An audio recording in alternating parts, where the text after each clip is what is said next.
American alligators, pythons, a 6-foot black throat monitor, and an iguana named Junior are just a few of the reptiles visitors will encounter at the Atlanta Reptile Zoo. We're different than a zoo because all our animals are children friendly. They can come out and hold and touch. We also provide a show and we give a guided tour. It's a very personalized experience. At the end of the show, you can cut up fruit and feed it to the tortoises. And our grand finale, we end with the whole family holding our big Burmese python. If everybody wants to do that, it's kind of fun. Sometimes mom's not into that, but usually dad and the kids are. And I think they had a great time being interactive with the animals and seeing some reptiles maybe they haven't seen before, and they got to feed them. I think that was pretty cool. Do you like that part? I think it was amazing because I love snakes, and my mom thought this would be a perfect place for me to come. So. The interactive zoo is located on Walton Street near Centennial Olympic Park. Families and tour groups are greeted by the sounds of the jungle and the squawks from 2 parrots. But we'd like to create a little downtown zoo where it's an affordable place. A lot of the attractions here in downtown are rather expensive, and you can come here for $5 or less and see all the animals and have a great time and experience the growing downtown Lucky Marietta district and the Park district. There's a lot of great places to eat and go into the fountains and just have a good time downtown without having to spend money. These reptiles are no strangers to being held, touched, fed, and included in family photos. The Cohen family, along with assistant Brianna, take visitors on a tour of reptiles from around the world. Well, this is a unique experience here. We kind of bring the zoo on a personal level, so we have a wide variety of reptiles that people can actually touch and take pictures with, which is something that you can't get if you, say, went to a zoo. So tell us about Oscar over here who's moving around. First we have Oscar. Oscar is our tegu lizard, and he's very puppy-like. He has these big jowls under his jaw. He can actually hold food and water in it for up to 3 days. So I like to say he has a built-in refrigerator. And Oscar is from Argentina.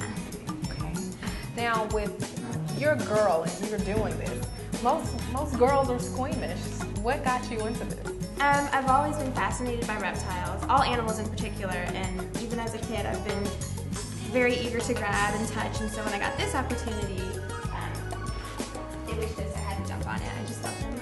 So what do you have over there in the box? This is our bearded dragon, Fred, and he's actually a very popular pet. He's called the bearded dragon because under his jaw, if he gets scared or feels threatened, he'll puff it up really big and it'll turn black. But he's very docile, it's just a visual threat, and he likes to just hang out and do his little thing. Well, the kids actually really like the bearded dragon because she can sit on heads or hang out on shirts like she's doing on my shoulder right now. We also take out the big Burmese python that they like to put on because usually it's bigger than the child, but it makes for a really good picture opportunity. And also educational. The interactive zoo even gets parents involved. There you go. Everybody. Give Mama a hand when you just start watching. We have a variety of snakes, we have a variety of lizards, we have a large monitor lizard, which is something different. Of course we have our 8-foot Burmese python, 100 pounds. We have geckos, there's birds outside, turtles, so you get a lot here and we're still expanding. Now it's okay to touch here, but not necessarily if you were to see a snake outside. I also like to teach the difference between the snapping turtle and the turtles, because I think that's important, so that they're not grabbing animals when they see them outside, but it's okay in a setting like this. What's the oldest reptile you have here? Who's the oldest? The oldest? Probably Junior, the iguana. He's 19, and he's been around here for a while, and he's been a part of the family for a while. He's orange because it's a male. The males turn orange. This thing under Junior's neck is called a dewlap. Sometimes adults get them when they get older too. But he uses that to shake and communicate with other iguanas to tell it about territorialness or territorial, and also as a courtship. So sometimes if I have the green ones, which are over in the other room, Junior will shake at her. But I don't think Junior's ready for anything, any kind of extracurricular activities. He's pretty old and mellow. So how long do they usually live? Junior usually lives about 20 years old, or green iguanas live about 20, 25 in captivity.